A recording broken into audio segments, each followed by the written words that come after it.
Hi, Ms. Johnson. How are you? I'm good, Nyla. How are you? Great. Good. So, how do you feel about racism, and what's your opinion on that?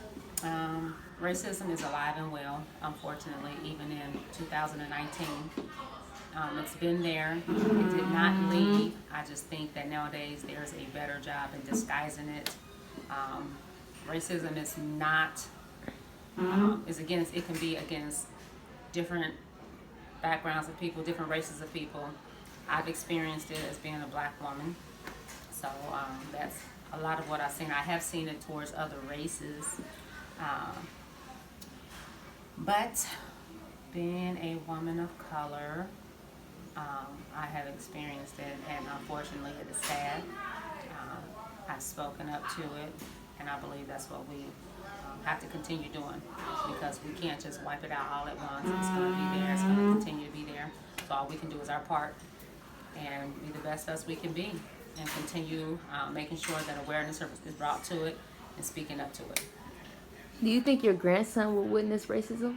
I do, unfortunately, and that makes me very sad, because I think that a lot, even though we don't hear about a lot of things, um, there are more things that are happening that we don't hear about than we do hear about.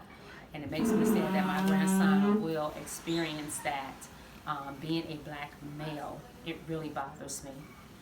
So as his grandmother, I'll tell him to prepare himself.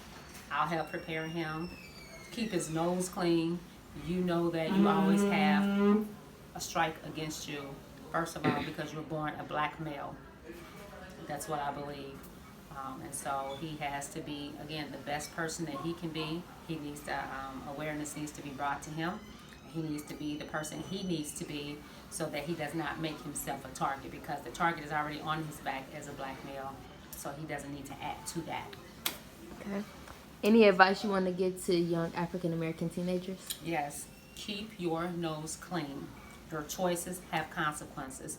If you already know and believe that the system is not fair, if you believe that people are always after, because I believe our young people today are so quick to scream racism, racism, racism, but a lot of times you also bring stuff on yourselves, hanging on corners, not doing what you're supposed to do, being in places you have no business being. We bring a lot of stuff on ourselves. Not getting your education, not being educated, not knowing your history. You bring things on yourself. So you're not going to always be able to scream racism, because especially if you have the kind of background where you're known for getting in trouble and you don't do what you're supposed to do. Keep your nose clean. Do what you're supposed to do. Be who you're supposed to be. Be a leader, not a follower. Know your history. If you choose to follow somebody who's going somewhere. That's it. Thank you. You're welcome.